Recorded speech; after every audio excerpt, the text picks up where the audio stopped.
Em nome de Jesus, amém e graças a Deus. Amém, irmãos? Hoje a gente vai tentar concluir essa passagem de 1 Samuel, que fala desse embate de Davi e Golias. Temos falado desse estudo já há alguns encontros e hoje nós vamos tentar concluir. Amém? Na segunda-feira nós fomos até o versículo número 50, perdão, versículo número 48, e nós vamos retomar a partir dele, para que os irmãos possam se localizar. 1 Samuel 17, 48.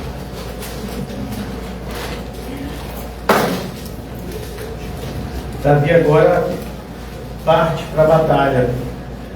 Davi estava tomando conta das ovelhas de seu pai, quando ele é, pela providência de Deus, chamado pelo seu pai para saber dos seus irmãos que estavam em batalha, uma vez que Davi não tinha idade militar. E ao chegar até o acampamento do exército israelita, Davi se depara com o desafio de Golias. Golias já fazia aquele desafio há 39 dias, Davi chega exatamente no 40º dia. E Davi então se indigna quando ele ouve o desafio de Golias, e o que mais deixou Davi triste é justamente que ninguém respondeu da parte do exército do Senhor. Saul e todos os liderados, os irmãos de Davi, soldados de guerra, eles se acovardaram diante do desafio de Golias. Davi então coloca o objetivo de enfrentar Golias. No primeiro momento, Davi é rechaçado pelos seus irmãos, maltratado por eles, inclusive. Dizem que Davi estaria querendo apenas chamar a atenção. Davi não discute com os seus irmãos, ele continua a dizer que ele vai lutar. E quando viram que não podiam parar Davi, levaram Davi até Saul. Saul também tenta desencorajar Davi a lutar, e vendo que não conseguiria desencorajar Davi a lutar, ele oferece a sua própria armadura.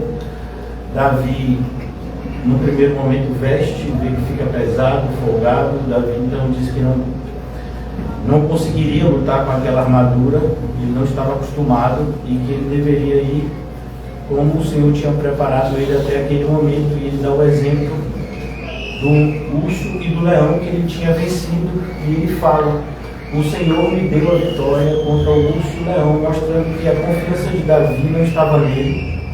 Davi não se achava superior aos seus irmãos israelitas, mas ele não podia ficar parado diante daquele ataque ao nome do Senhor. Então ele vai até Golias, e a gente já viu que, foi justamente segunda-feira, falamos como Golias olha para Davi e despreza. Está no versículo 42. Davi não era só que Davi era pequeno em estatura, mas Davi era jovem, ou seja, despreparado em guerra, não estava acostumado, exatamente o contrário da descrição que a gente vê no texto em relação a Golias. Quando nós vimos, inclusive no hebraico está dizendo isso no estudo de vocês estão com o estudo de vocês em dia, que eu providenciei para vocês, vai falar que essa é a característica de Golias. Ele era um homem de guerra, Então não era aquela primeira guerra de Golias, pelo contrário, ele era forjado na batalha, enquanto que Davi não. A palavra no hebraico, Abenaim, e Ish Abenaim, significa homem do combate decisivo. Essa é a palavra que é usada em relação a Golias, mostrando como ele era um guerreiro famoso, não só entre os filisteus, mas um guerreiro famoso. E Davi não era sequer conhecido como guerreiro até então. Ele vai se tornar depois capitão capitão do exército de Saul, mas até agora Davi não é conhecido como guerreiro, pelo contrário, ele não tem idade para alistar-se. Mas é ele que é usado pelo Senhor para trazer vitória ao povo. E é isso que a gente vai ver a partir de hoje. Hoje nós vamos retomar a partir aqui do versículo 47. E a fala de Davi aqui respondendo a Golias: e saberá toda esta congregação que o Senhor salva. Falando sobre isso na segunda-feira, Davi aqui usando um termo cristocêntrico, apontando já para Cristo, mostrando que a salvação pertence ao Senhor. Davi estava fazendo aquilo também para que os seus irmãos israelitas voltassem a ter coragem, a ter confiança em Deus, visto como nós já vimos aqui que a falta de coragem no cristão, ela está ligada com a falta de fé. Então, quando um cristão se sente amedrontado diante de algum obstáculo ou diante de alguma situação, isso é invariavelmente falta de fé, pois a fé, ela vence o medo. O apóstolo Paulo nos ensina que temos um escudo da fé que é capaz de apagar todos os dardos inflamados do maligno. Então vamos começar aqui hoje. Vocês agora já se situaram? Amém. Vocês são Davi ou Golias? Davi, né? Eu acho que eu sou Abinadab, algum desses irmãos de Davi. Mas vamos aqui. E saberá toda esta congregação que o Senhor salva, não com espada nem com lança, porque do Senhor é a guerra, e Ele vos entregará na vossa mão. Eu estava lendo e vendo também um vídeo esses dias que falava de um estudo em Harvard a respeito dos pensamentos. Para cada um pensamento que a gente tem assim, positivo ou bom, a gente tem 20 pensamentos negativos. Certo? Um estudo científico. E nada tem a ver com pensamento positivo aqui, ou positivismo. O que a gente quer mostrar, eu quero mostrar para vocês, é que muitas vezes a nossa visão pessimista do mundo está refletindo a nossa falta de fé, a nossa falta de satisfação em Cristo. Por isso, mais uma vez, nós voltamos para um texto que a gente tem falado muitas vezes aqui, a importância de aprender a viver contente. O que a gente observa em Davi, inclusive no Salmo que foi colocado no grupo da igreja hoje à tarde, Salmo 122, se eu não me engano. Vamos lá no Salmo 122? Amém.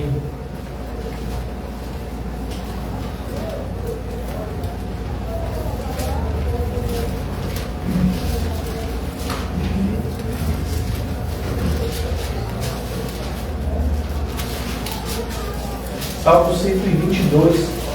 Normalmente a gente fala somente do versículo 1, né? Graças a Deus hoje colocaram o salmo todo, isso é muito bom.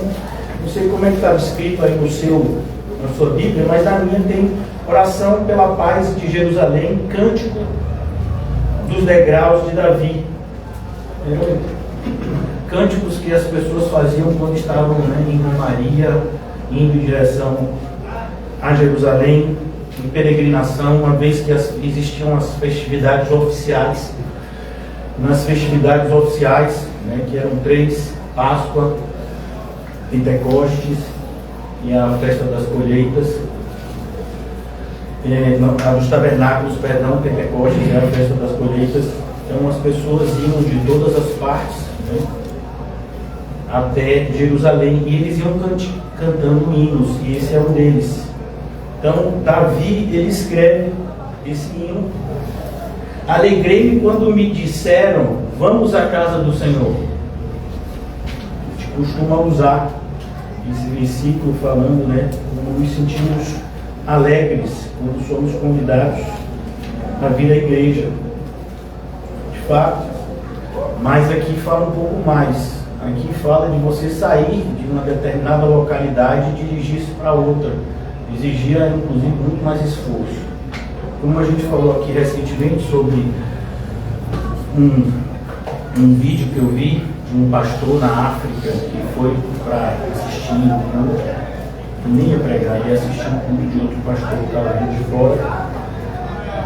E ele caminhou cerca de 55 quilômetros só para chegar na igreja. Ia fazer o mesmo trajeto na volta do culto. Ele caminhou. Não tinha transporte público, ele não tinha bicicleta, nada disso. Ele caminhou. Na maioria das vezes a gente põe dificuldade, né, para estar na igreja por conta de um transporte público, o horário, ou alguns compromissos que a gente possa ter no dia. E justamente a gente tem que se atentar que quando isso acontece, normalmente é porque o Senhor não é a nossa prioridade. E tudo isso é importante porque as armas que Davi usa para vencer Golias, como a gente vai ver aqui, elas não são carnais, elas são espirituais, exatamente por isso poderosas em Deus. Então, quando a gente percebe, né, um sem número de cristãos que têm andado com um semblante derrotado diante de uma série de acontecimentos na vida, não tem como a gente dizer que isso não seja falta de fé ou falta da visão correta acerca da vida de Deus e da nossa missão. Aqui no versículo 2 desse salmo, os nossos pés estão dentro das tuas portas, ó Jerusalém. E isso é um cântico de alegria. As pessoas, né, cantavam e dançavam. Jerusalém está edificada como uma cidade que é compacta. A ideia aqui é tem tudo, não precisa de nada fora dela. Onde sobem as tribos do Senhor, até o testemunho de Israel, para darem graças ao nome do Senhor. E a gente também vai perceber que uma das principais evidências, né, da nossa falta de fé é a nossa falta de gratidão. É agradecido a Deus, né? Obrigado, Senhor, pelo dia. Obrigado, Senhor. Qual foi a última vez que você, né, entrou em êxtase vendo o pôr do sol? Existe coisa, né, tão bonita quanto o pôr do sol? Claro que existem outras coisas, mas o pôr do sol é lindo, irmãos. Quem fez o pôr do sol? Deus. Ele fez a viração do dia, ele colocou os luzeiros, ele deu a lua o seu propósito, ele deu ao sol o seu propósito. E todas essas coisas criadas para que nós o glorificássemos ainda mais. E muitas vezes a gente fala inclusive sobre a nossa assiduidade nos cultos. A gente frequenta os cultos não é para receber, é para ofertar. O nosso culto racional é o nosso corpo sendo oferecido ao Senhor como um sacrifício vivo, santo e agradável a Deus. Esse é o culto racional que o Senhor espera da gente no Novo Testamento.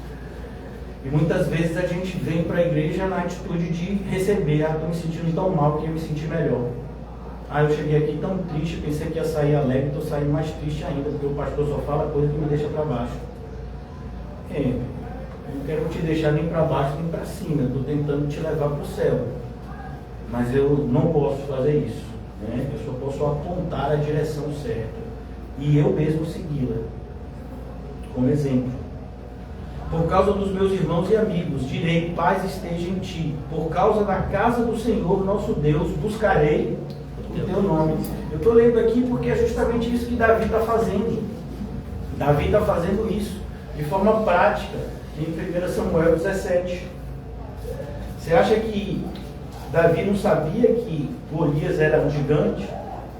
Você acha que Davi não tinha, né, nenhum tipo de sentimento como nós teríamos também? Mas a ideia é que quando nós temos confiança em Deus, o medo se dissipa. É a mesma postura, né, de 3 jovens. Vamos lá para o livro de Daniel. Vocês já leram Daniel? Legal, está na Bíblia. Profeta do cativeiro.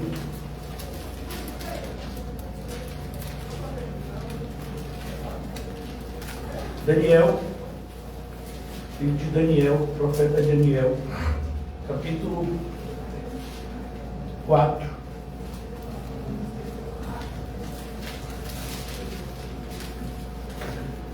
Perdão, capítulo 3. A estátua de ouro. Eu não vou ler o capítulo 3 todo, a gente não tem tempo para isso, mas seria maravilhoso. Mas o que eu quero ler para vocês aqui é a resposta dos amigos de Daniel, os companheiros dele, cresceram juntos. Versículo 12. Há uns homens judeus, os quais constituístes sobre os negócios da província da Babilônia. Daniel 3,12. Sadraque, Mesaque e Abdinego, estes homens, ó rei, não fizeram caso de ti. Teus deuses não servem, nem adoram a estátua de ouro que levantastes. Nabucodonosor se ira, fala com eles. No versículo 16, a resposta deles para Nabucodonosor. Responderam Sadraque, Mesaque e Abdinego e disseram ao rei Nabucodonosor: não necessitamos de te responder sobre esse assunto. É o que eu falei para vocês recentemente. A gente não precisa responder todo mundo que perturba a nossa cabeça. A gente não precisa responder toda fala que alguém faz com a gente. Pelo amor de Deus, a gente tem mais o que fazer. Uma das coisas que a gente tem que se ocupar é com a nossa saúde espiritual e emocional. Quando você vê um alimento estragado, você consome? Não. E quando você vê as pessoas falando bobagem, você traz para dentro de você, por quê? Então a mesma coisa, se alguém está falando algo para você, que você sabe que não é verdade, que você sabe que aquilo não faz bem nem para você, nem para a pessoa, qual o propósito de você responder? Se você sabe muitas vezes que a pessoa não vai compreender o que você vai responder, você vai falar por quê? Você vai dar pérolas aos porcos, as coisas santas aos cães. Se você fizer isso, você está pecando. Porque o Senhor disse de forma objetiva: não dei pérolas aos porcos e nem as coisas santas aos cães. É na mesma passagem, Sermão do Monte, que Jesus vai dizer que nós devemos amar o próximo. Que nós devemos amar até os que nos odeiam. É nessa mesma passagem que Jesus fala esse princípio. Então nós não deveríamos nos preocupar o que devemos responder diante de tal afronta ou diante... Não, a gente tem que agir de forma assertiva. Como está escrito em 1 Coríntios, nós não estamos aqui lutando contra um inimigo que não conhecemos. Nós não conhecemos muito bem. Nós não vamos dar murro no vento. Nós gastaremos a nossa energia onde ela deve ser gasta. Isso é sabedoria, isso é obediência a Deus. Aqui, essa é a atitude deles. Eu estou querendo mostrar para vocês e traçar um paralelo aqui, se vocês entenderem, entre a batalha de Davi e a batalha desses três, mostrando que é a mesma batalha. Fatos diferentes, mas é a mesma batalha. E é a mesma batalha que nós travamos hoje. E o apóstolo Paulo escreve em Efésios 6.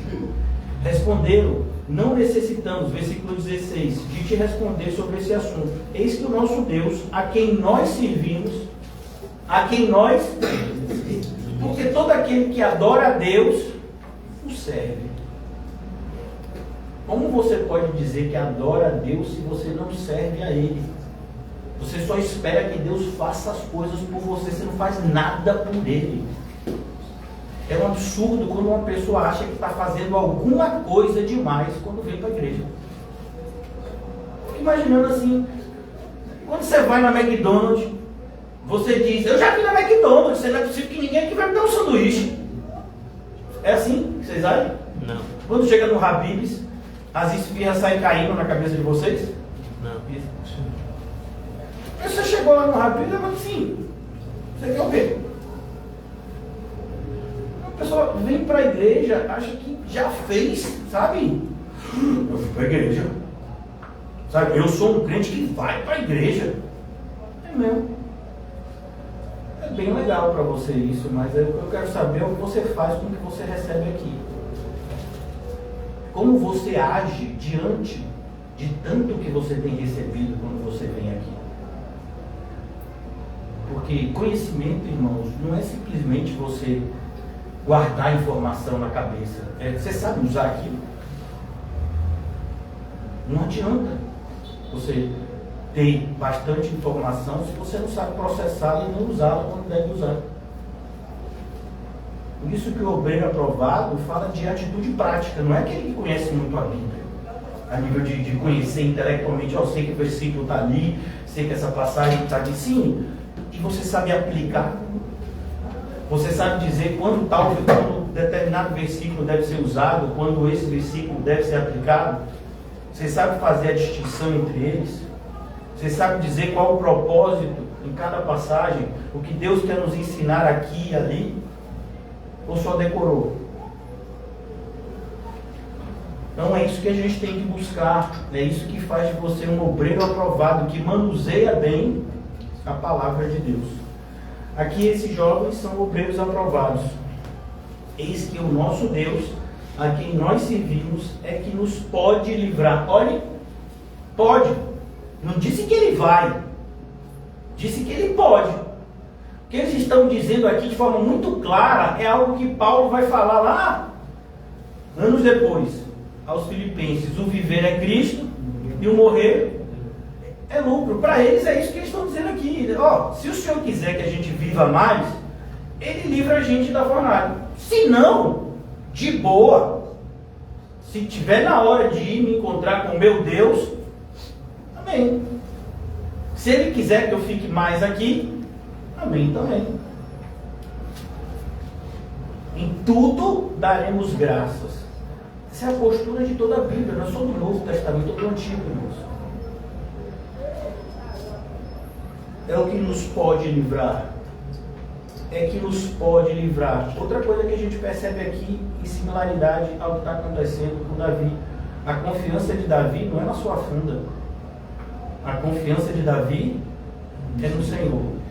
A confiança desses três jovens é no Senhor. Se tem alguém que pode nos ajudar nessa situação, não é o Senhor, Rei, não é nenhum exército, é o nosso Deus. Ele pode nos ajudar. E tem mais, assim, ele pode, mas assim, eu não sei se ele quer. Se ele quiser, ótimo. Se ele não quiser, ótimo também. Aprender a viver contente em toda e qualquer situação, irmãos. Essa é a atitude do cristão. Você tem que ser feliz. Eu vou ter que repetir isso quantas vezes mais, né? Seja uma pessoa alegre.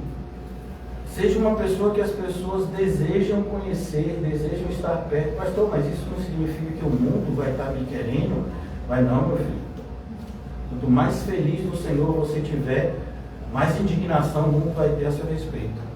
E como podem ser felizes esses que não têm as mesmas coisas que eu tenho? Então aqui, no versículo de número 17, é o que pode nos livrar. Ele nos livrará da fornalha de fogo ardente e da tua mão, ó Rei. E agora é a parte mais legal, né? Não sei se vocês sentem assim. Fico adrenalizado quando eu leio isso aqui. E se não, a ousadia desses três jovens. Irmãos, é um exército inteiro, é um povo inteiro contra três. Glória a Deus. Tinham centenas de milhares de judeus aqui que estavam dobrando os seus joelhos. Eles estão vivendo no meio dos babilônios desde a época que começou o cativeiro. Um monte de gente. Ora, você ajoelha também, está de bobagem. Não é, não de nada. Eu estou falando isso, irmãos, porque a principal causa de um sem número de mortes de irmãos nossos do passado, no século I, principalmente, II, foi justamente a defesa da igreja pela exclusividade de Cristo. Um dos embates assim, mais conhecidos, eu não gosto da expressão famosos, mas um dos embates mais conhecidos é o de Policarpo. Policarpo, bispo da cidade de Esmirna, final do século I, ele foi evangelizado e batizado pelo próprio apóstolo João, já senhor de idade. Todo mundo gostava dele, é o que eu te falei, era uma pessoa feliz. Todo mundo gostava dele, até que não era crente. Os soldados que foram prender ele ficavam implorando: ô Policarpo, na moral, a gente gosta tanto de você, a gente não quer que você morra, você ajuda todo mundo aqui, custa nada você jogar um incensozinho e dizer Kaiser Kyrios. Pastor, na minha Bíblia não está nem na Bíblia, meu filho, né? Isso daí é a expressão em latim, que quer dizer César é Senhor. Mas eu não posso dizer que César é Senhor, porque Jesus Cristo é o Senhor. Ele é o único Senhor. Policarpo foi morto, queimado, depois teve uma faca atravessada no seu coração. Muito a se dizer sobre isso, mas o que eu quero mostrar para vocês é que é exatamente quando nós tomamos a postura de que Cristo está em primeiro lugar nas nossas vidas que as coisas acontecem. E é o que a gente não vê na igreja. O que a gente vê na igreja é as pessoas só falando dos seus problemas e ninguém fala de Cristo aqui. Legal ter problemas, muito bacana, mas ter Cristo é melhor. Falar dele é muito melhor. E até ele é ótimo. Eu não tenho nada contra psicólogo não, viu, irmão? Também não tenho nada a favor. Mas quando você tem um quarto de oração, é muito legal. Você pode falar em tanta coisa. E ali sim, como esses 3 jovens, ele pode mudar tudo. Glória a Deus. E principalmente, ele pode me mudar quando eu falo dos meus problemas para ele. E a gente normalmente, né, tem negligenciado o nosso quarto secreto. E é impressionante. É igual comer.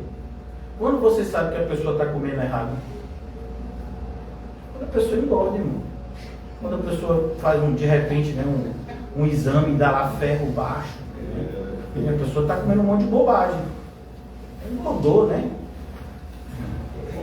Foi brócolis. Eu estou comendo muito brócolis, a selga, e aí não está dando, eu estou inchado. E a selga até aqui. Né? Então, você vê que a pessoa não está bem, né? Com os olhos.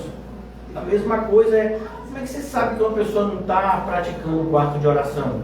Porque só anda infeliz, reclamando de tudo, desconfiando de tudo, morrendo de medo de tudo. Ele vai me dizer que está falando com Deus. Aí eu vou perguntar: que Deus? É Astarote ou Baal? Porque Jeová não pode. Não, irmão, confiança. Você fala com Deus, vê um negócio assim, você fala: não, agora é comigo. Você fica até ousado, irmão. Depois você até, né? Senão, será que não é minha carne? E aqui esses jovens, eles dão essa resposta que a gente tem que se motivar nela, para a gente ter uma postura similar. Se não, fica sabendo, ó rei, ó, fica sabendo. Evangelismo. Evangelismo não é dar notícia? Fica sabendo, rei. Eu vou dar uma notícia para você. Ninguém é mais poderoso que o nosso Deus. Sabe, eu não estou querendo te tirar, não estou querendo te desfazer, mas assim, na moral, o Senhor é o maior de todos. Quando você acredita nisso, você consegue passar isso para as pessoas. Significa que as pessoas também vão acreditar? Não. Significa que as pessoas vão acreditar que você acredita. Como, por exemplo, alguém tem dúvida que Policarpo amava Jesus e estava disposto a morrer por ele? Não, porque ele morreu por ele. E a resposta falou de amor. Quando o Quadratus falou: vou te queimar, ele disse: pois é, você está me ameaçando. Mas como é que eu posso negar uma pessoa que há 86 anos tem me amado e cuidado de mim? Foi a resposta de Policarpo, a ameaça. Muitas vezes as pessoas não têm se sentido amadas por Jesus. Por isso o apóstolo Paulo fala: Busque conhecer o amor de Cristo, que excede o conhecimento. E, se não fica sabendo, ó rei, que não serviremos a teus deuses, nem adoraremos a estátua de ouro que levantastes. Ó, a gente não vai abrir mão, não. O Senhor é o meu Senhor, e somente a Ele prestarei culto. Eu amo meu pai, eu amo minha mãe, mulher, filho, eu amo, mas eu amo muito mais. Mas muito mais a Cristo. De tal forma que essas pessoas, elas ficam eclipsadas se de alguma forma o meu amor para com Cristo tiver que ser comparado com o meu amor para com elas. Isso não é da boca para fora, irmãos. Isso é através de atitudes. Se não fica sabendo, ó rei, que não serviremos a teus deuses, nem adoraremos a estátua de ouro que levantastes. Nabucodonosor fica irado, fala de novo. E no versículo 24, a gente lê: então o rei Nabucodonosor se espantou, se levantou depressa e falou, dizendo aos seus conselheiros: não lançamos nós dentro do fogo 3 homens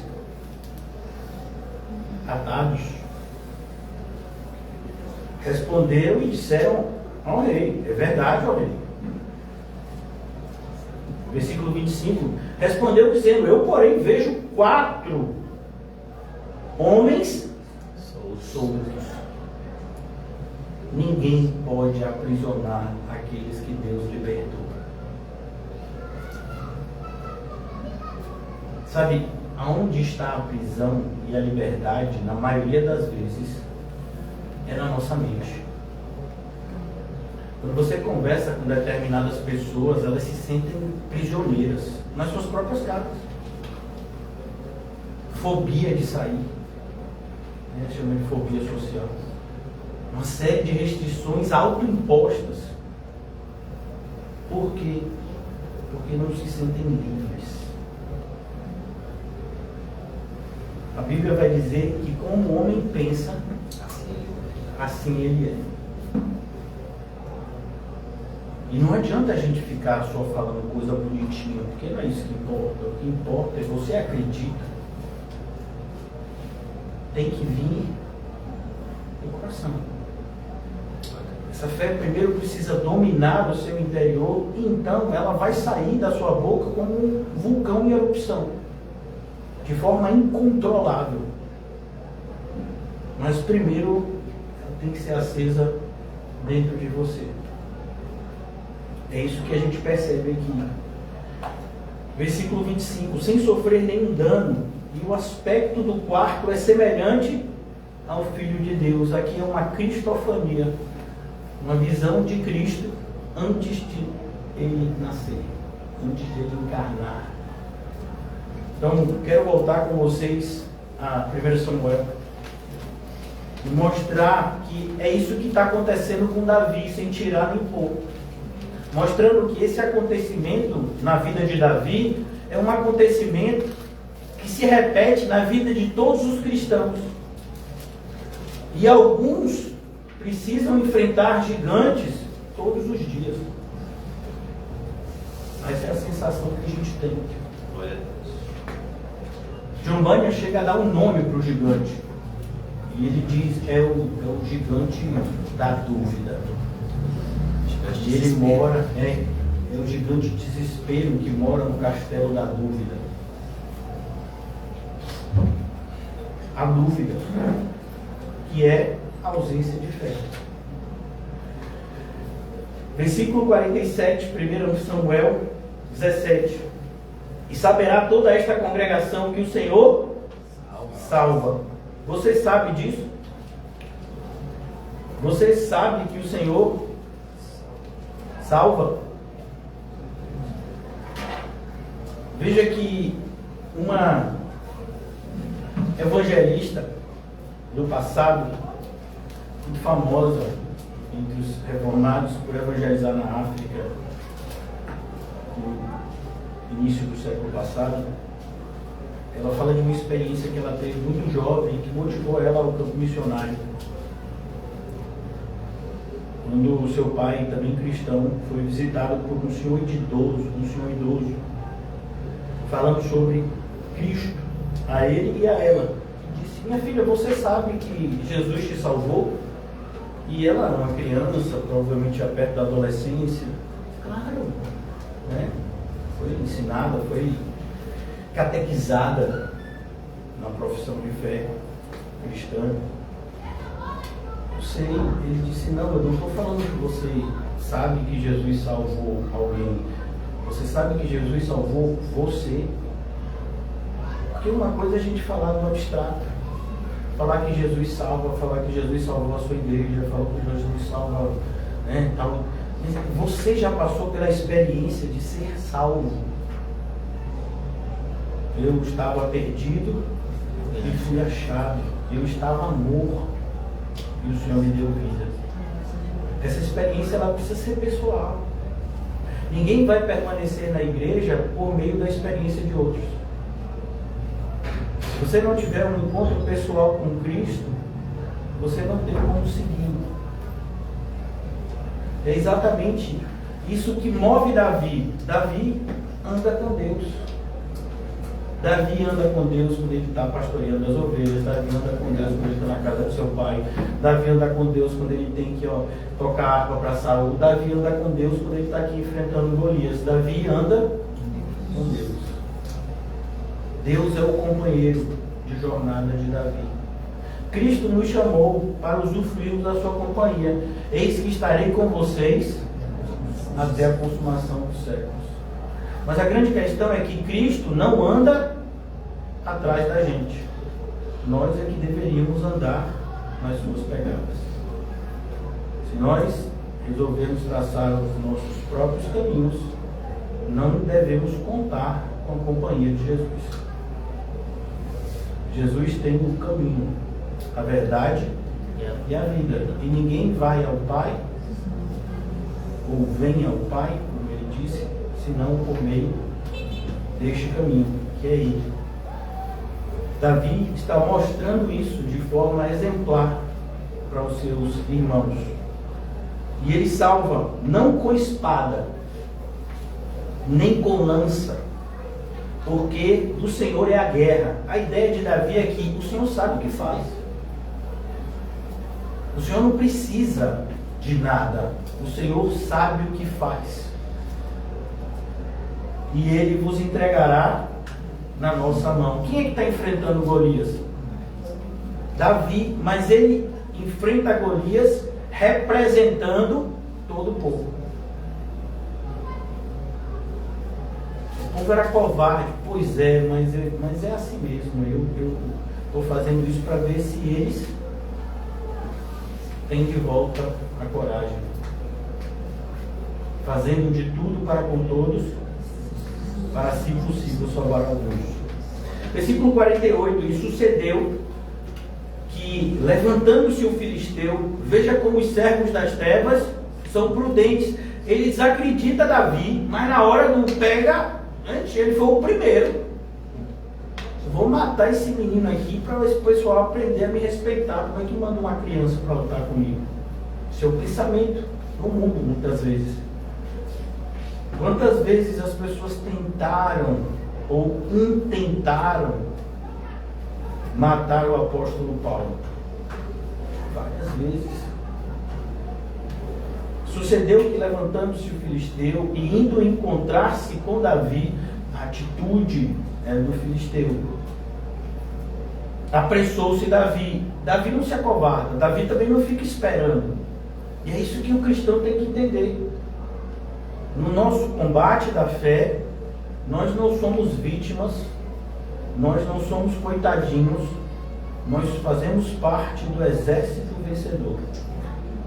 E temos que nos comportar tal. Sabe, não quero desmerecer, não quero trazer constrangimento a ninguém, mas não venha de vez porque eu sei em quem eu tenho crido. É assim a postura do cristão. O cristão precisa entender que em Cristo ele é invencível. Essa é a postura do cristão. Se a gente morrer, a gente vence. E se a gente viver por Cristo, a gente está vencendo também. E aí? Glória a Deus. Então, quando a gente tem Cristo, irmãos, é assim que as coisas funcionam. E a gente tem que agir como se de fato isso estivesse acontecendo na nossa vida, né? Muitas vezes a nossa postura é: se eu comer o que eu gosto hoje, eu fico feliz. Se eu tiver que comer coisas que eu não gosto, porque não tenho, porque não deu tempo de fazer, não vou achar muito legal, eu fico sem comer e fico feliz, né? É preciso que a gente aprenda a viver contente. As situações não podem exercer influência sobre a nossa fé. É a nossa fé que tem que exercer influência nas situações. A nossa fé que tem que influenciar nas situações, e não o contrário. Aqui Davi age dessa forma. Apressou-se Davi e correu ao combate, a encontrar-se com o filisteu. E Davi pôs a mão no alforje e tomou dali uma pedra, e com a funda lhe atirou. Veja, não é o fato. Não, mas Davi treinava Badog todo dia.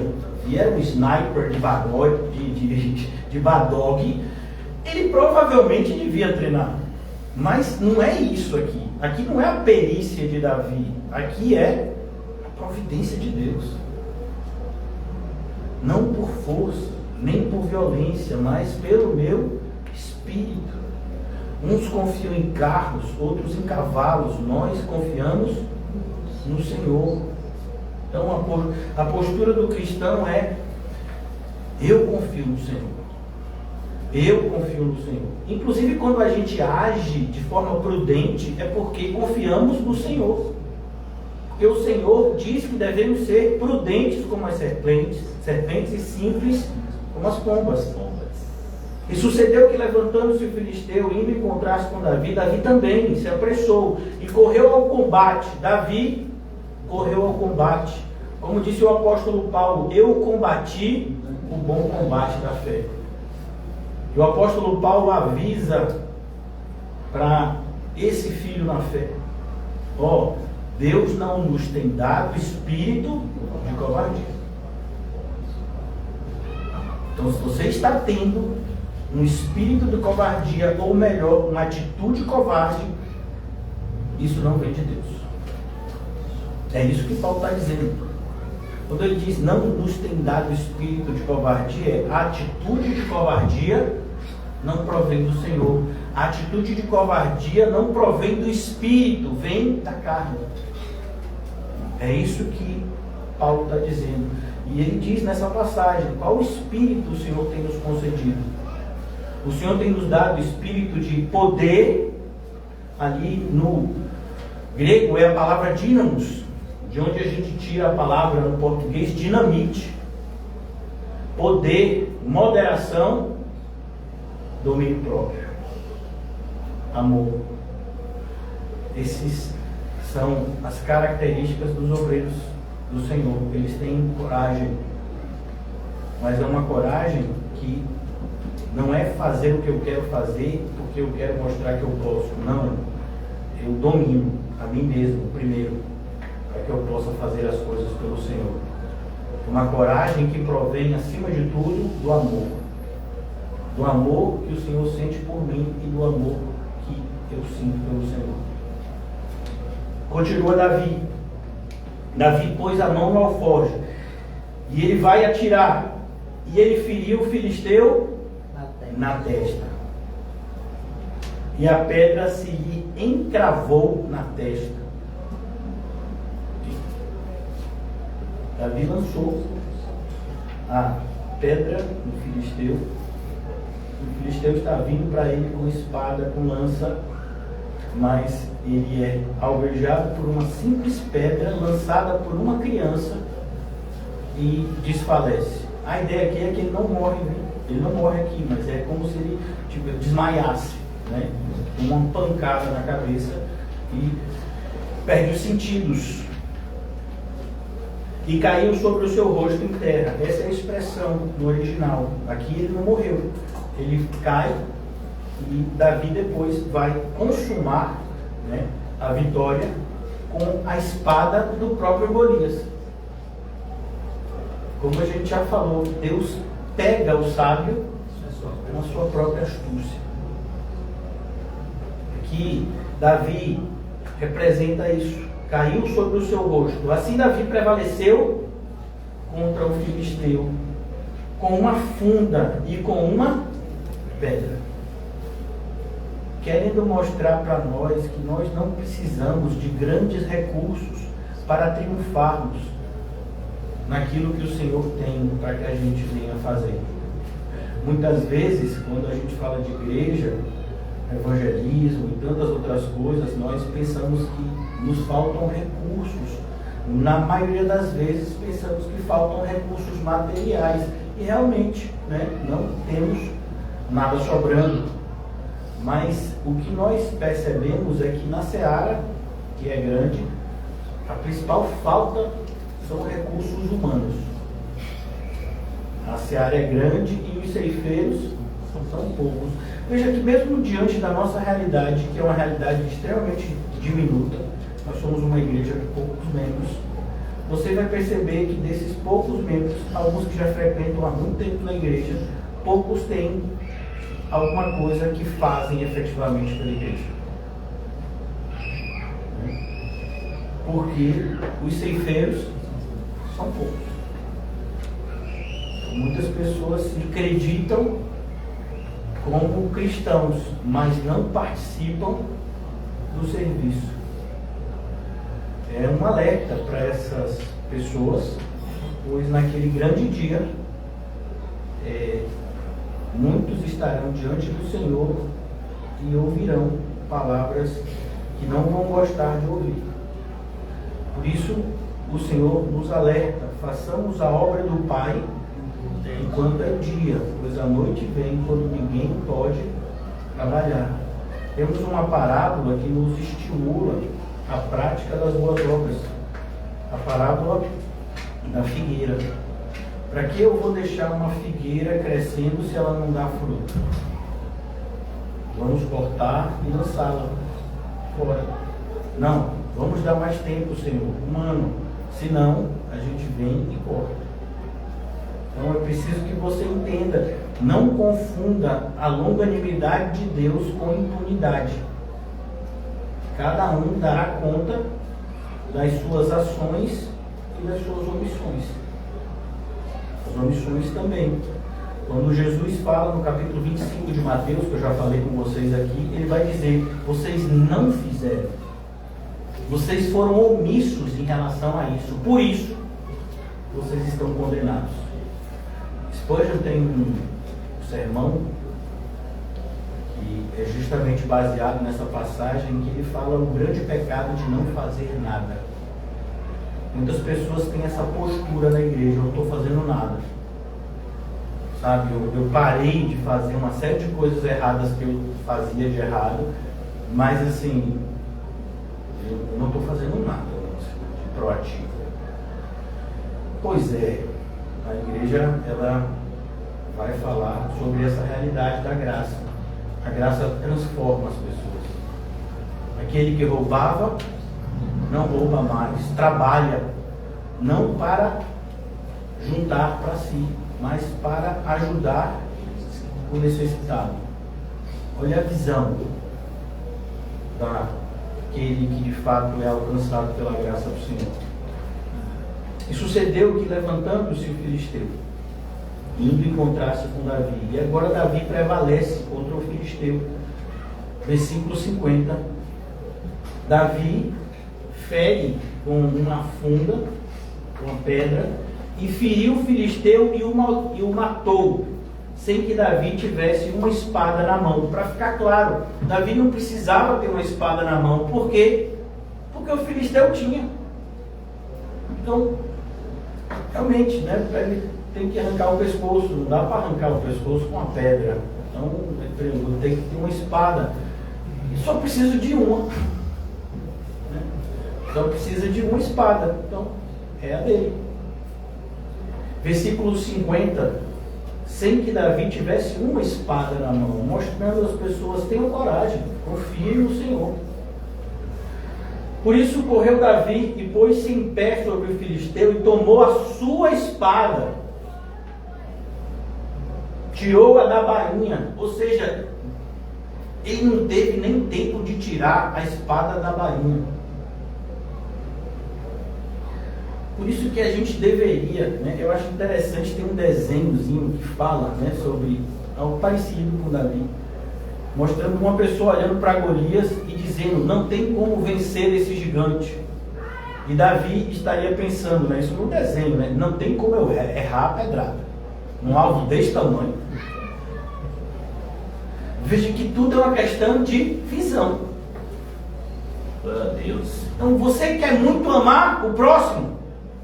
Sim ou não? Sim. Que legal. Deus vai mandar um monte de gente insuportável para você amar.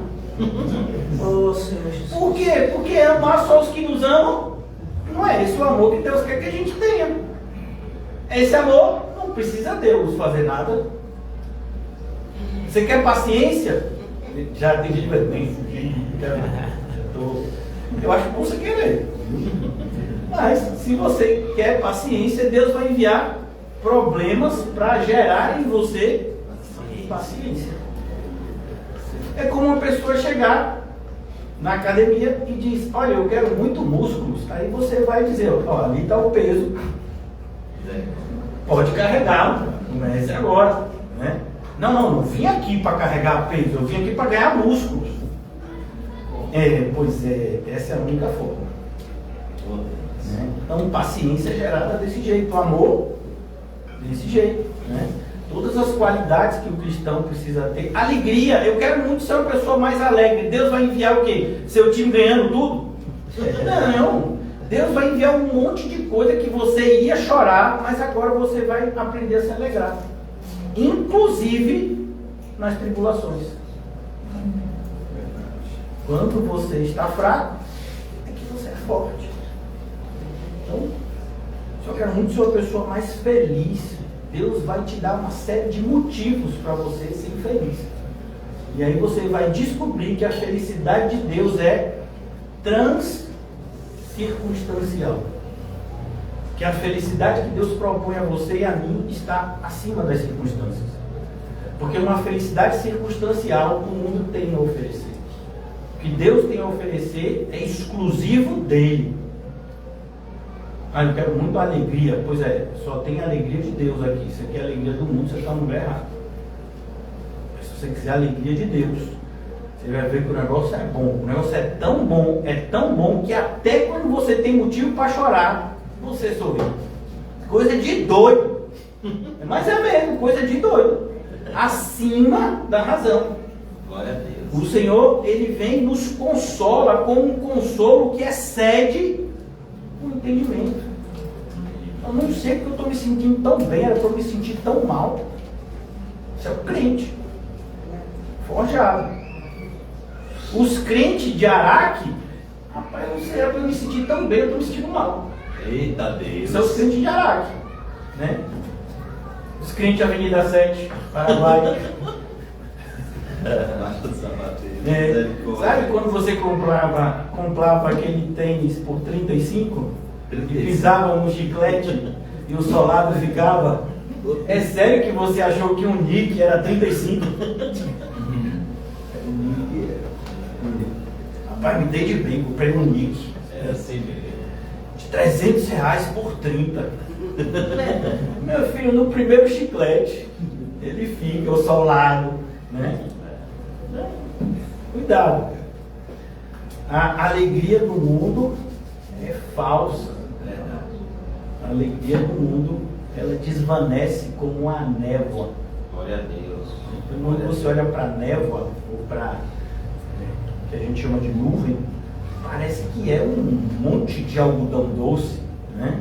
Mas não é, ali é vento junto. Você acha que tem aquela coloração, mas se você botar a mão, não tem nada ali, é vento.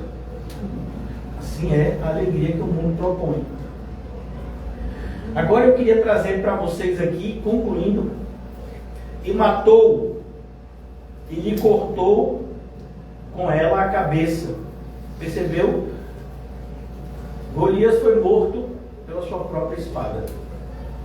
É assim que acontece com aqueles que confiam em carros e cavalos. É assim com aqueles que acontecem que confiam na sua própria força. É por isso que a gente tem um versículo na Bíblia que diz: maldito o homem que confia no homem. E quando fala isso, está falando inclusive de si mesmo, autoconfiança. Glória a Deus. E daqueles que fazem da sua mão sua força. Bem-aventurado o homem que confia no Senhor. Então, aqui Davi diz, versículo 51, versículo 50, matou, sem que Davi tivesse uma espada na mão. Versículo 51, e matou e lhe cortou com ela a cabeça. Vendo então os filisteus que o seu herói era morto, fugiram. Percebeu? O mundo tem os seus heróis. E os heróis do mundo morrem. Mas os crentes vivem para sempre. Por isso que a igreja não tem heróis. A igreja tem um monte de gente fraca que é usada poderosamente por um Deus invencível. Então os homens de Israel e Judá se levantaram e jubilaram. Percebeu? Por meio daquela atitude correta de Davi, foi resgatado a alegria do povo. O povo voltou a se alegrar e a confiar no Senhor. É isso que a gente deve fazer. Essa deve ser a nossa visão quando a gente vem para a igreja, estimular uns aos outros ao amor e às boas obras. As pessoas têm que olhar para você e dizer: rapaz, quero que o Senhor me use assim, desse jeito também. Isso não é inveja, irmãos, isso é vontade de ver o Espírito de Deus sendo glorificado por meio de bons testemunhos. Veja, Eliseu não tem inveja de Elias. Eliseu tem vontade de servir a Deus tanto quanto Elias serviu.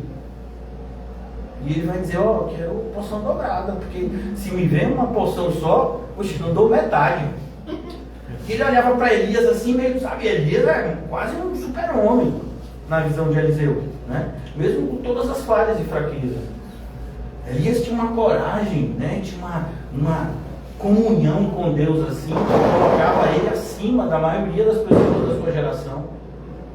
E Eliseu sabia disso, admirava isso e disse: você quer o que, Elias, que eu peça a Deus para te dar? Você vai continuar a obra?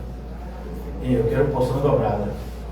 Se eu tomar a mesma quantidade de creatina, em mim não faz nem cócegas. Se eu tomar a mesma coisa de whey, não vai. Me dá uma dose dobrada dessa whey protein aí, com creatina, com glutamina, com BCAA, porque senão aqui bate e não faz nada, né? Mostrando humildade. Glória a Deus. Ele depois vai aprender que o Espírito do Senhor é um só, e que não tem porção dobrada, nem porção pela metade. É o mesmo Espírito. E quem não tem o Espírito de Cristo, não é dele. A possibilidade é você não ter o Espírito. Então aqui Davi, ele age, e a atitude de Davi restabelece a confiança do povo. É assim que a gente deveria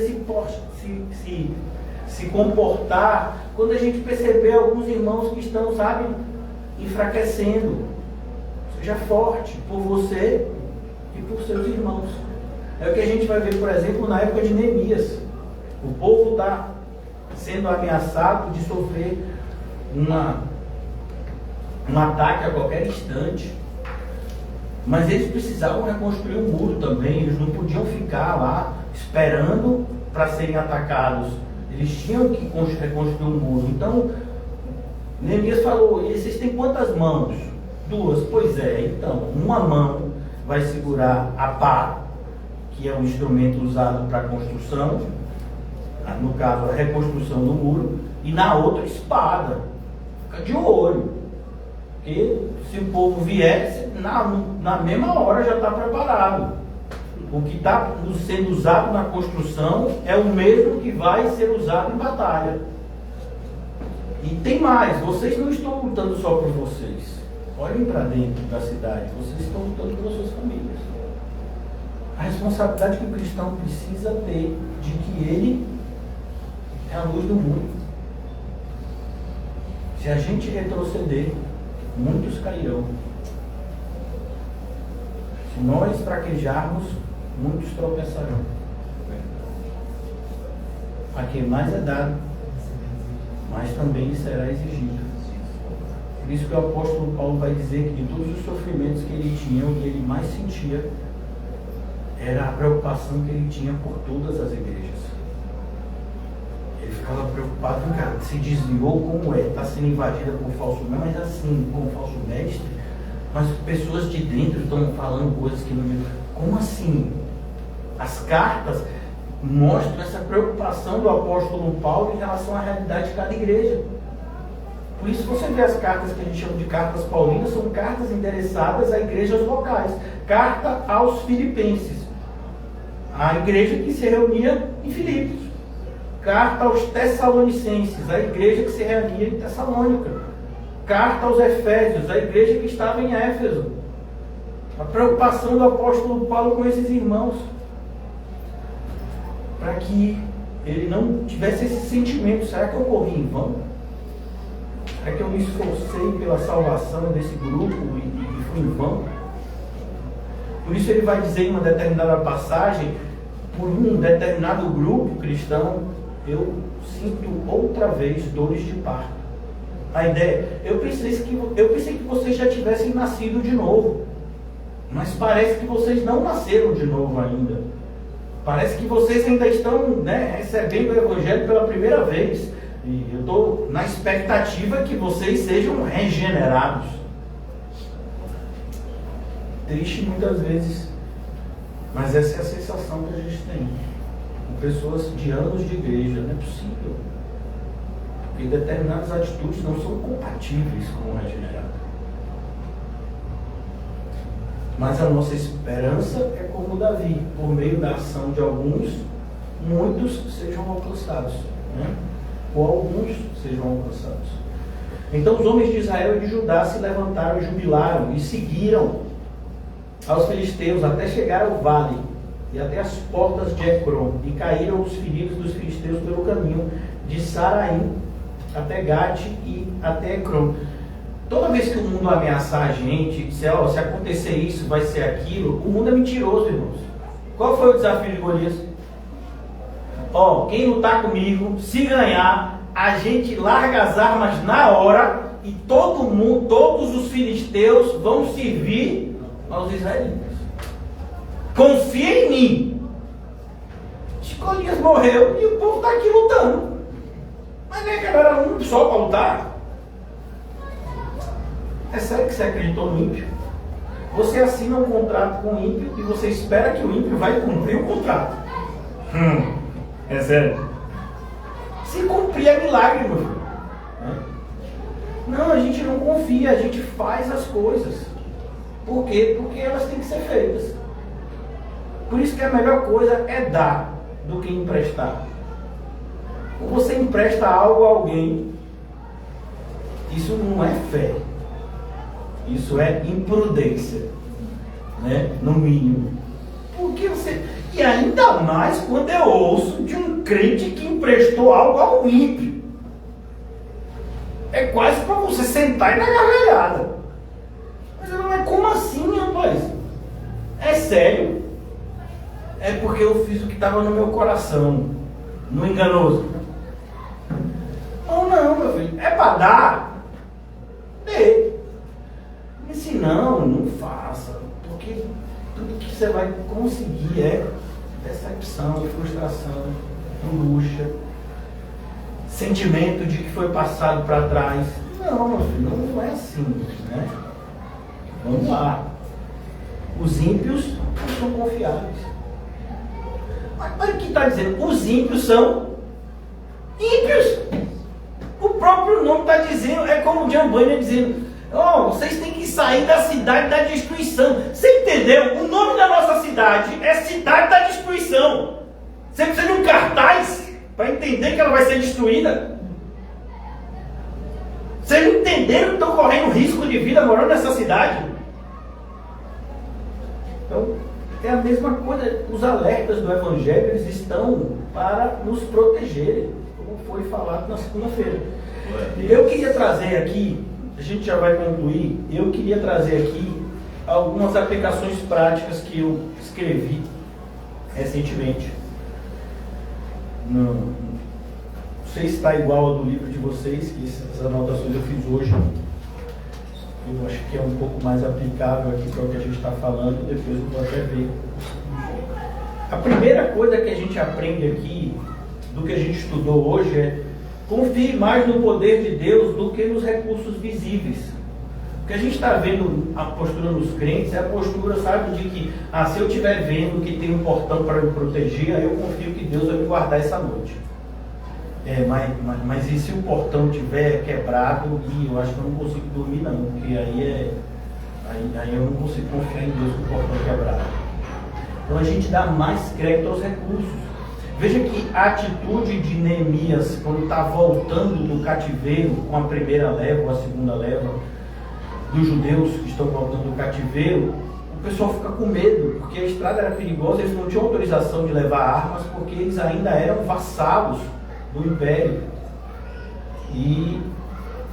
Mas tinha vários inimigos ao longo do caminho.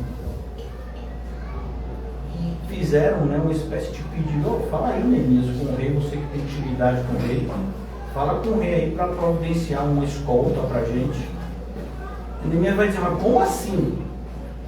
Por que eu vou dizer que o meu Deus é todo poderoso se ele não tem como proteger o povo que ele mesmo mandou voltar para a sua casa? Então, às vezes a gente tem tido atitudes que a gente costuma dizer assim: não, eu sou uma pessoa prudente, né? Não, você é covarde. Tem que saber usar a adjetivação correta. Tem horas que a gente é covarde, tem horas que a gente é prudente. É a mesma coisa quando a pessoa diz: eu sou econômico, e o outro: você não é econômico, você é tio Patinhas, você é avarento. Economia e avareza não tem nada a ver uma coisa com a outra. Avareza é amor ao dinheiro. Economia seria saber usar corretamente os recursos. Como, por exemplo, tem uma quantidade de comida aqui, tem uma quantidade de pessoas aqui. Vamos dividir esses negócios legal, igual. Como está escrito que essa foi a primeira função dos diáconos. Mas a avareza é outra coisa. Então imagine, aqui a gente tem comida para uma semana, para as pessoas que estão aqui, mas chegou uma família agora nova. Se a gente tirar e dar para essa família se alimentar hoje, vai desinteirar o nosso da semana. Pois é, irmão, mas elas estão com fome hoje. É mais importante garantir o meu da semana ou alimentar quem está com fome hoje? Isso é avareza. Veja que muitas pessoas são avarentas, muitas pessoas agem na igreja, com, no mínimo, falta de generosidade, na desculpa de que são prudentes e econômicas. Mentira, são avarentos. E tem mais: e se você está tentando salvar a sua vida, você vai perdê-la. A melhor atitude que você poderia ter é ser generoso com as pessoas que o Senhor tem colocado na sua vida. Então, cuidado, não confie nos recursos visíveis, confie no poder de Deus. Não, pastor, eu confio nos dois. Impossível. Eles são contrapostos. Deus opera por meio da nossa fraqueza e não da nossa força. Se você está confiando nos seus recursos, você não está confiando em Deus. Por isso que às vezes a pessoa faz um pé de meia. Nunca ouvi falar de pé de meia. Eu sei que você pega a meia e calça no pé, Não, pé de meia é aquele trocadinho que você economiza, sabe, para aquele dia. Que dia? O dia mau. Mas o nosso socorro no dia mau não é o Senhor. Eu não temerei mal algum, ainda que passe pelo vale da sombra da morte. Por quê? Porque eu fiz o meu pé de meia? Não, pensei que fosse. Não, é porque eu confio no Senhor. Ele está comigo. A sua vara e o seu cajado são o meu consolo. Isso é muito perigoso, irmãos, porque aqueles que fingem ser crentes, eles acabam se auto-sabotando e impondo a si mesmos mortes horríveis, como foi o caso de Ananias e Safira. Então, ou você é generoso, ou você não é. Ou você é crente, ou você não é. Não tente ser uma coisa que você não é. Ah, mas eu não me sinto crente. Peça ao Senhor que forge o caráter dele em você. Como o Spurgeon nos dizia, o cristão não é perfeito, mas ele deseja ser. O Senhor nos deu um coração que deseja ser. Então, muitas vezes não conseguimos fazer o bem que queremos fazer.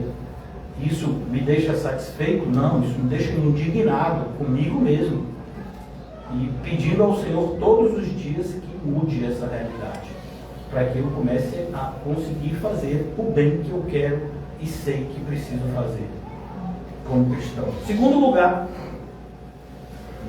a vitória vem do Senhor. Falamos no primeiro ponto. Segundo ponto, não subestime os meios simples que Deus usa.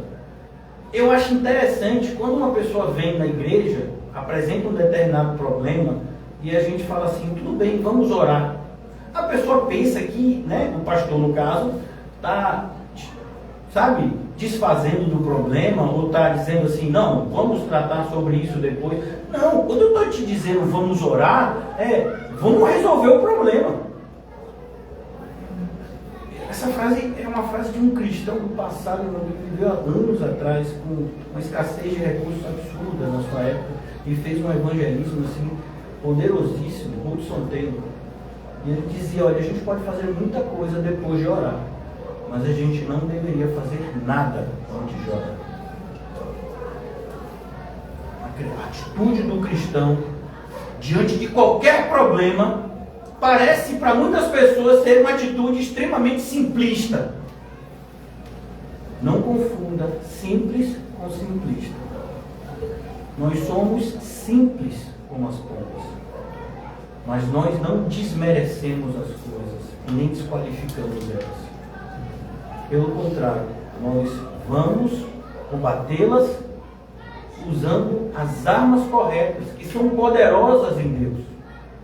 E a principal delas é a oração. Segunda arma que a gente deve usar, comunhão com Deus por meio da palavra. Você já experimentou ler a Bíblia quando você está extremamente angustiado? Se você é crente, você já teve a sensação de como se fosse um bálsamo, como uma água apagando um incêndio. E você só está lendo a Bíblia. O seu problema continua lá, mas agora você está avistando o Deus que está acima de todos os problemas. Então, para muitas pessoas, ler a Bíblia e orar são perda de tempo. Para o cristão, não. Para o cristão, são armas poderosíssimas na mão dele. E principalmente, irmãos, que a gente fala da obediência diária. Eu já disse essa frase a vocês e ela continua valendo como no tempo como foi dita, no tempo quando foi dita há muitos anos atrás. Uma pequena coisa é uma pequena coisa, mas a fidelidade nas pequenas coisas é uma grande coisa. Você imagina, por exemplo, que você se propõe a frequentar todos os cursos. Você começou frequentando 3 cursos por semana, que é o que temos. No final de um mês, você frequentou de 12 a 15 cultos. Tem meses, que tem mais. No final de um ano, você frequentou mais de 100 cultos. Você acha que você é capaz de aprender em 100 dias de exposição da palavra de Deus? Imagine que cada culto desse tem uma duração média de 2 a 3 horas. Quando o pastor está falando pouco. 300 horas de ensino bíblico. Você acha que é pouca coisa? Então veja como Deus ele age por meio da obediência diária. A obediência de Davi em pastorear ovelhas, mesmo depois de ser ungido o novo rei de Israel. A unção que Davi recebeu por parte do profeta Samuel, a mando de Deus, não tirou dele a sua humildade. O seu sentimento de responsabilidade em relação aos seus ofícios de até então. Lembram quando Davi está saindo para entregar a comida que o pai tinha separado para o capitão e para os irmãos que estavam em batalha? Davi se preocupou em arranjar alguém para ficar tomando conta das ovelhas. Davi está indo matar um gigante, mas ele está preocupado com as ovelhas. Por quê? Porque uma coisa tem tudo a ver com a outra. Se você não é fiel nas pequenas coisas, não ache que você vai ser fiel nas grandes coisas. Então, a atitude de muitas pessoas de infidelidade em relação às situações que acham pequenas são a demonstração clara que essas pessoas não têm responsabilidade com o Senhor, nem com a missão que lhes é dada. Portanto, elas são desqualificadas para qualquer boa obra. Não subestime os meios simples que Deus usa. Talvez para você esse seja um simples estudo bíblico. Pois é, por meio de simples estudos bíblicos as pessoas foram salvas. Desde sempre. Aprove a Deus salvar os que creem pela loucura da pregação. Então, não subestime os meios simples que Deus usa. Terceiro ponto. Espere sempre uma vitória completa, nunca parcial. É como, por exemplo, irmãos, a pessoa chega e diz: pastor, eu não entendo, você não comemora quando alguém é batizado? Eu não. Você não comemora quando alguém que começa a frequentar os cultos? Não. A cabeça já foi cortada? Essa pessoa já deu algum fruto de que de fato se arrependeu? Veja que essa é a atitude que a gente vai ver em relação à visita de Davi a Zaqueu. O Senhor diz: Zaqueu, desce depressa, vou visitar a sua casa. No meio do banquete que Zaqueu ofereceu ao Senhor Jesus, Zaqueu dá um sinal de que ele foi tocado pelo Espírito Santo e que agora ele era uma nova criatura. Ele deu um dos sinais mais difíceis de serem dados. Deus tocou ele no lugar mais difícil de ser tocado, o bolso. Metade do que eu tenho, eu darei aos pobres. Talvez para você isso não seja tão forte, porque você não leu o texto original. Se você leu o Novo Testamento, você vai ver que muitas vezes vai aparecer na Bíblia a expressão rico, muito rico. Mas nunca vai aparecer, somente uma vez, aparece na Bíblia a expressão riquíssimo, e é atribuído a Zaqueu. E é esse homem riquíssimo que decidiu em uma noite, em uma visitação de Jesus, nem diz que Jesus fez algum sermão mais diferente, especial. Ele falou: Senhor, eu vou pegar tudo que eu tenho, eu vou dividir, e eu vou dar metade do que eu tenho aos pobres. E todos aqueles que eu defraudei, que eu cobrei mais imposto do que deveria, eu restituirei 4 vezes mais. A frase do Senhor Jesus não deixa dúvida sobre a salvação de Zaqueu. Certamente hoje a salvação entrou nessa casa. Esse tipo de atitude a gente comemora. Pessoas que dão frutos dignos de arrependimento. Então, não se contente com uma vitória parcial. Vitória parcial não é vitória. Olha, o rei Agripa quase se converteu. Você viu como Paulo quase conseguiu convencer o rei Agripa? E desde quando Paulo queria quase convencer alguém? O que Paulo queria, ele mesmo diz, eu queria que vocês fossem salvos. Eu queria que vocês fossem iguais a mim, com exceção dessas cadeias. Então, cuidado quando você toma uma atitude de se satisfazer com pequenas mudanças na sua vida. Eu já estou orando. Eu já estou orando. Eu desconfio quando uma pessoa fala essa frase, porque se você parar para ver o que a pessoa está balbuciando, oração passa longe.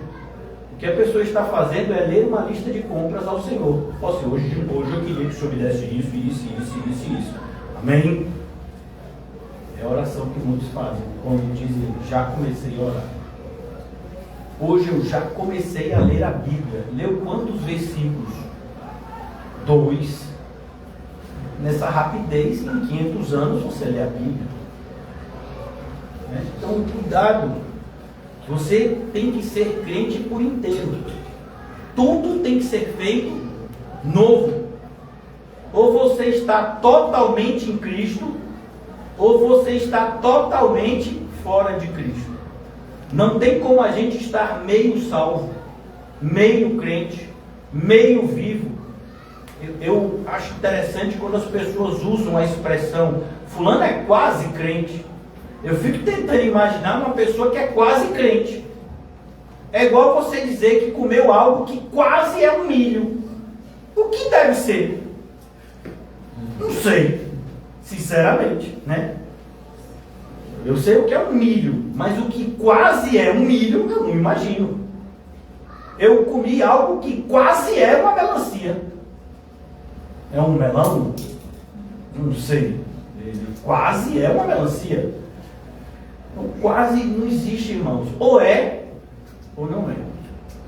Cuidado. Davi podia comemorar. Ele caiu, o gigante. Não, tem que cortar a cabeça. Tem que começar e tem que completar. Lembra quando o Senhor deu uma missão para Saul? Saul, é para acabar com tudo dos amalequitas e com todos os amalequitas. Saul fez isso? Não. Ele quase fez.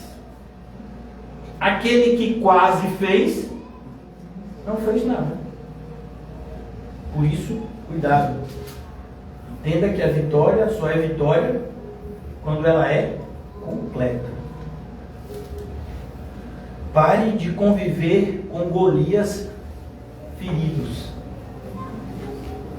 Deus deseja eliminar totalmente os pecados gigantescos que nos circundam. Quarto ponto, preciso concluir. Afinal, vocês têm gigantes a derrubar, né? Aleluia! Isso aqui é o exército do Senhor. Respeita a trajetória desse povo. Eu ainda estou tentando descobrir qual, mas respeita. Quando Deus derruba o gigante, o medo coletivo perde a força. Lembra o que a gente falou? Então, quando Deus ele derruba, quando por meio da sua vida, gigantes são derrotados, as pessoas recobram a força. É possível. É possível aprender a viver contente mesmo diante de situações difíceis. Você olha para determinadas pessoas, irmãos, não é possível que essa pessoa está passando pelo que eu sei que ela está passando. Porque a pessoa é feliz. É por isso que dá uma indignação quando você vê pessoas que deveriam estar glorificando a Deus sabe, um grito.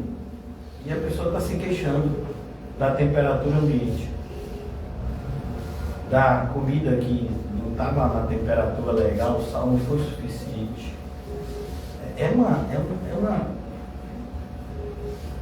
uma ingratidão assim, tão abominável. Tem gente que encosta em você, só fala o que não presta. Nada na vida da pessoa tá bom, tudo tá ruim, não é possível. Mano, olha, ainda que você fosse a pessoa mais zica do mundo, alguma coisa devia ter de bom na sua vida, mas não tem nada de bom na sua vida. E isso é porque Deus é bom, viu? E eu fico imaginando se não fosse. Sabe, ninguém na minha família me respeita, mas ninguém não sei o quê, mas ninguém não sei o quê, mas o dinheiro não está dando, mas eu vou ir.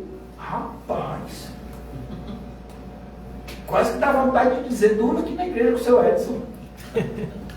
Tem lugar, tem quartos, né? Tem banheiro para tomar banho, para providenciar uma comida, né? Quando você vai ver a realidade da pessoa, uma realidade que tem mais do que a grande maioria. E em vez de estar preocupado em ajudar os que têm menos, está insatisfeito com o que tem.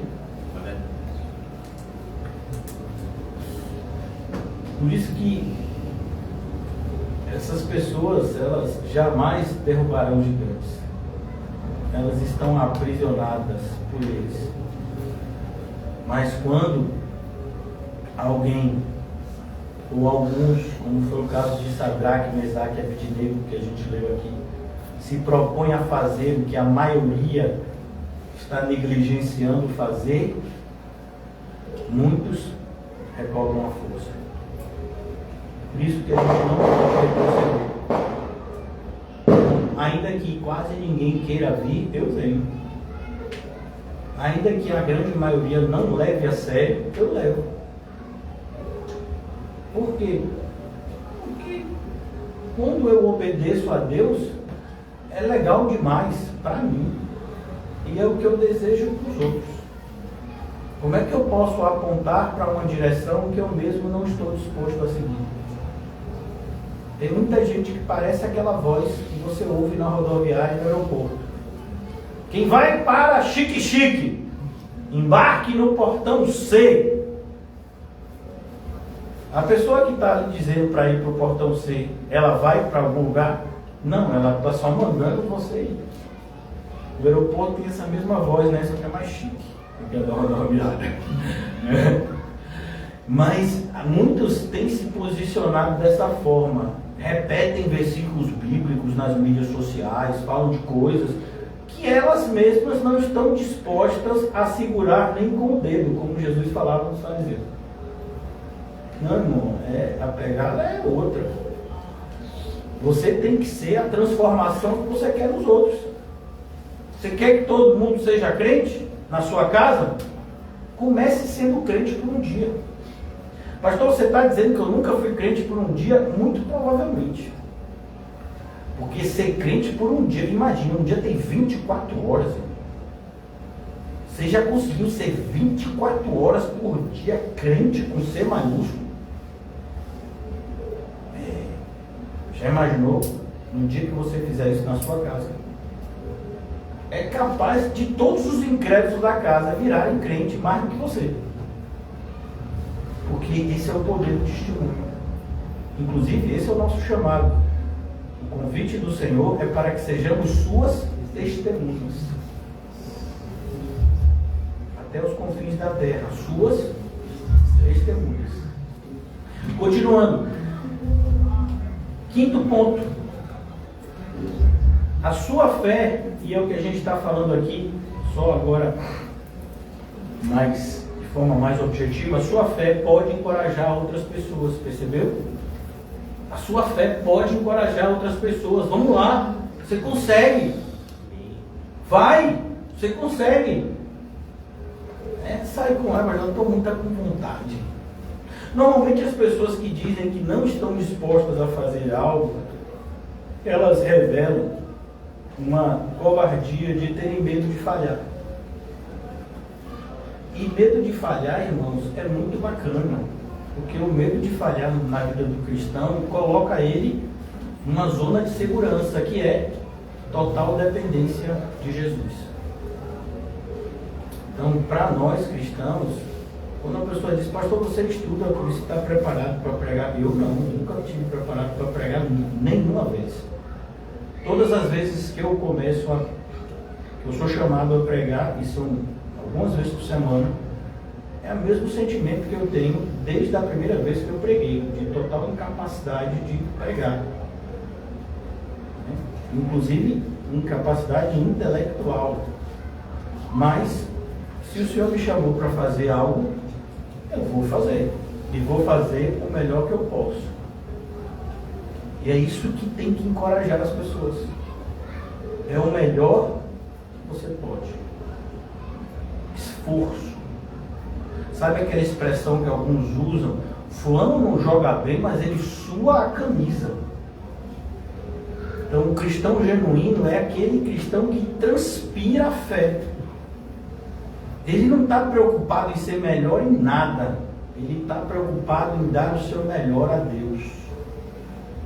E ele oferta isso a seus irmãos. Então, tem esse desejo de ser encorajador dos outros. Esse, inclusive, é o nome que a gente vê lá na Bíblia, no início de Atos, Barnabé. Filho da consolação também pode ser traduzido como encorajador. Pessoa que as pessoas batiam o olho e diziam, rapaz, quero ser crente. Porque eu olho para a vida desse crente, e ser crente é legal demais, eu quero ser igual. Então é assim que você tem que viver, de tal forma que as pessoas desejem o mesmo tipo de vida que Cristo tem te dado. Sexto ponto, eu preciso concluir já. Celebre cada conquista. Cada conquista tem que ser celebrada, mas não perca o foco. Celebre, mas avance. Veja, nessa atitude que a gente viu aqui no capítulo 17 de 1 Samuel, o povo comemora a vitória de Davi, mas por meio da vitória de Davi, eles comemoram e vão perseguir os filisteus. Eles são encorajados. Muitas vezes a gente erra não comemorando e a gente erra comemorando demais, achando que já acabou. Não acabou não. A gente venceu uma batalha, mas a guerra ainda está sendo travada. Mas o fato de ter vencido uma batalha tem que ser comemorado. Porque toda vitória que o cristão tem, ela é imerecida. Toda vitória que o cristão tem, ela foi dada a ele por Cristo. Até o nosso próprio esforço na batalha, foi Cristo que nos deu. Por isso a gente tem que comemorar, celebrar, porque a celebração protege o nosso coração da murmuração. A celebração nos leva a sermos gratos e, portanto, protegidos de sermos murmuradores. Adiantando, sétimo ponto: não busque os benefícios de Deus antes da fidelidade, porque Deus é justo. Tem muitas pessoas que querem os benefícios dos cristãos, mas não a vida dos cristãos. Uma coisa está atrelada à outra. É como quando a gente lê Mateus 7, 13 e 14. Como é que você chega ao caminho da vida? Tem que entrar pela porta estreita e tem que andar pelo caminho que vai te pressionar de todos os lados. Aí você chega à vida eterna. Não, eu quero muito a vida eterna. A vida eterna é legal, eu quero viver na vida, quero viver no céu. O céu deve ser muito bacana. Mãe, mas tem que entrar pela porta. Não, essa parte eu não gosto. Mas não tem como ter um sem passar pelo outro. E é isso que a gente vê na igreja de montão. Muitas pessoas falam dos benefícios do Senhor, mas não da fidelidade que eles deveriam ter para com o Senhor, que tem lhes dado tantos benefícios. Veja como foi na postura de Policarpo, que eu já dei um exemplo aqui para vocês hoje. O Senhor tem cuidado de mim há 86 anos e me amado. Como eu vou negar Ele aqui? Fidelidade. Você não tem compromisso em frequentar os cultos, você não tem compromisso em manter a igreja por meio de dízimos e ofertas. Você está me dizendo que você tem alguma fidelidade a Deus? Você que é ladrão. Pastor, me respeite, nunca roubei ninguém. Pois é, está roubando a Deus nos dízimos e nas ofertas. O Senhor Jesus, ele vai falar acerca dos fariseus em Mateus 23, ele diz, olha, eles dão dízimo das pequenas coisas. É a única parte que ele elogia os fariseus. Eles estão certos. Mas eles estão errados quando eles fazem isso e se esquecem da misericórdia, da fé, de tantos outras formas de demonstração a Deus. Deveis fazer essas coisas sem esquecer as outras. Por isso é preciso que a gente entenda o fato de você achar que o dízimo não é bíblico, não exclui o seu pecado por não ser dizimista e ofertante. Então, quando nós olhamos para a postura de muitos na igreja, essas pessoas, isso é só um exemplo, irmãos, viu? Porque se você não consegue ser fiel numa quantidade de dinheiro que você dá, imagine em amor. É como quando Jesus fala a respeito do paralítico que é curado. Para vocês é mais fácil curar um paralítico ou dizer para ele que os pecados estão perdoados? Quando você conhece a Deus e você conhece o pecado do homem, você diz, é muito mais difícil perdoar pecado. Pois é, para que vocês saibam que o Senhor tem poder para perdoar pecados. E o Senhor é Jesus. Eu digo, esse paralítico levanta e anda.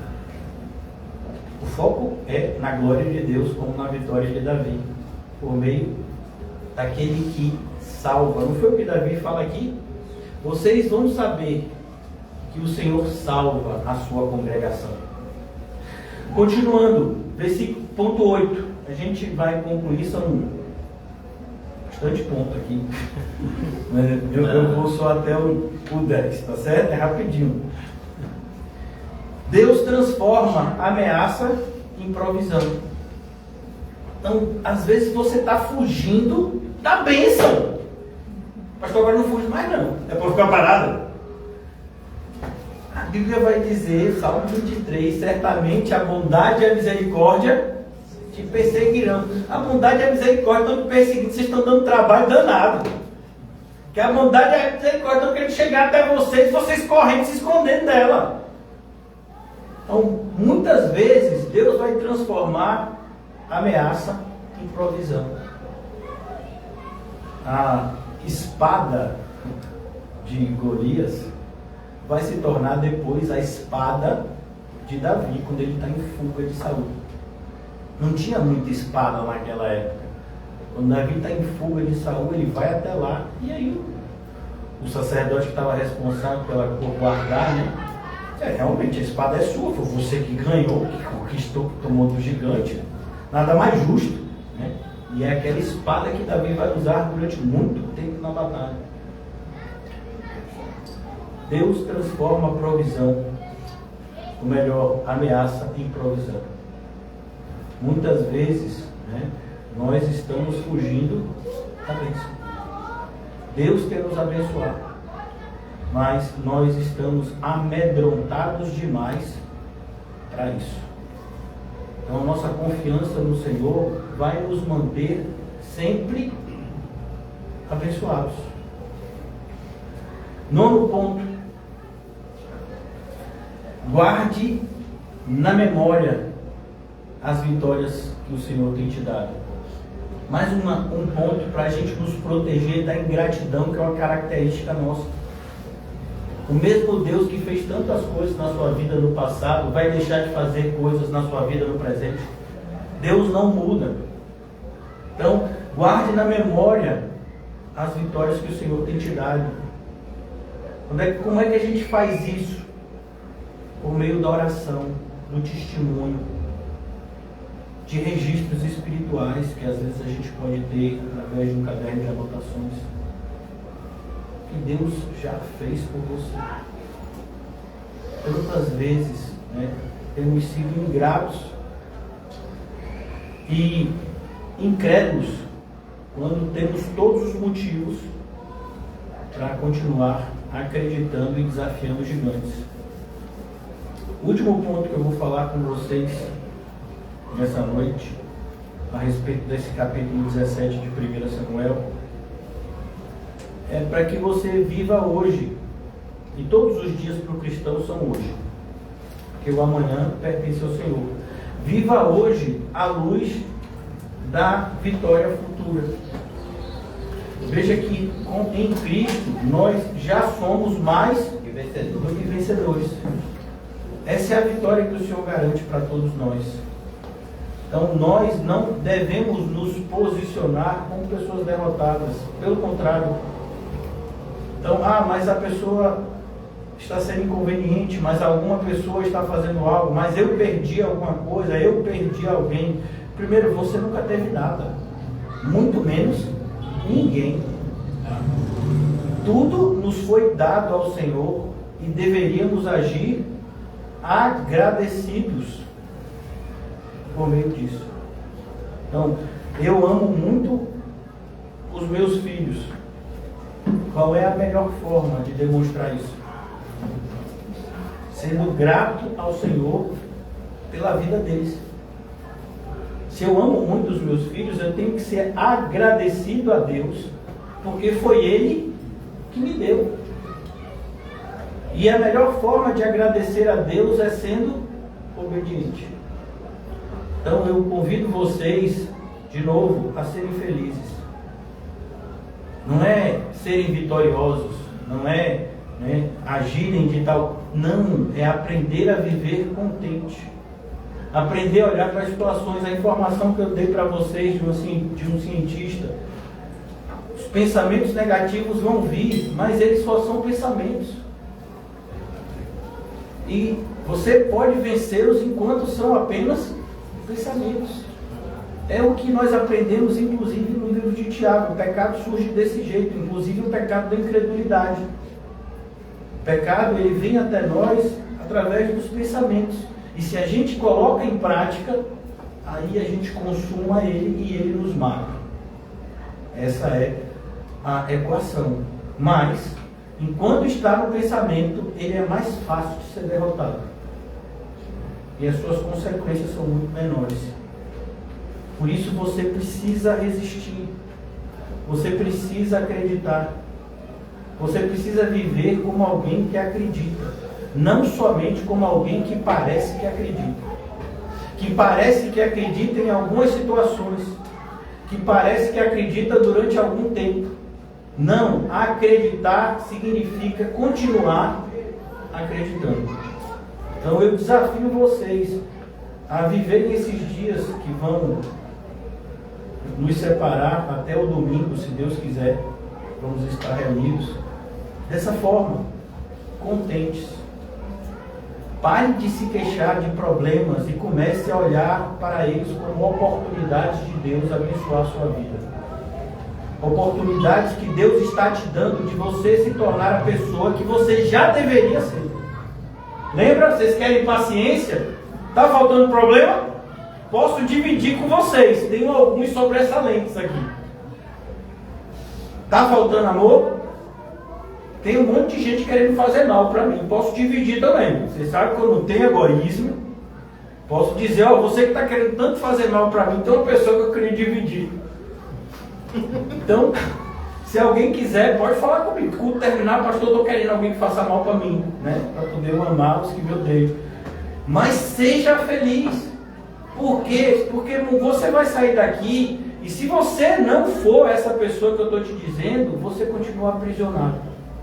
aprisionados numa vida miserável. É o que a Bíblia vai dizer: aqueles que esperam de Cristo somente nessa vida viverão vidas miseráveis. Muitas pessoas têm saído das reuniões com um semblante decaído, ou descaído, como o de Caim. Não, irmão, você é crente, acabou. Agora vá e vença. Ah, mas eu não estou me sentindo seguro. Que bom, nunca se sinta seguro, mas busque aquele que é a sua fortaleza. Descanse à sombra do Onipotente. Vamos orar. Obrigado, Senhor, pela oportunidade que o Senhor nos concedeu hoje. Que o Senhor possa renovar, Senhor, nosso ânimo, a nossa fé, a nossa esperança. Como aprendemos hoje, Senhor, por meio da vida de Davi, por meio da vida de Sadraque, Mesaque, Abidinego e tantos outros irmãos do passado, que nós possamos ser a igreja que prevalece no presente.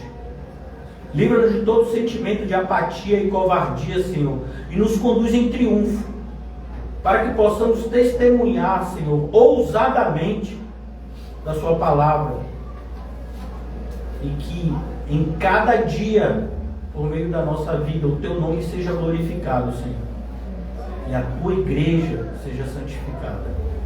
Abençoa-nos, Senhor, e que sejamos úteis na Tua mão, Senhor. Que a nossa vida tenha sentido, Senhor, pois o Senhor tem nos chamado a viver uma vida com propósitos.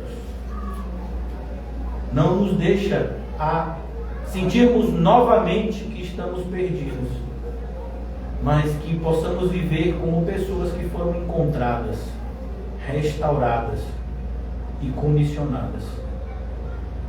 Ajuda-nos, ó Pai, a viver debaixo desse poder que o Senhor deu para que a Tua igreja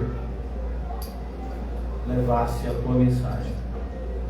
Ajuda-nos a ser quem devemos para a Tua glória. Em nome de Jesus, amém e graças a Deus. Amém.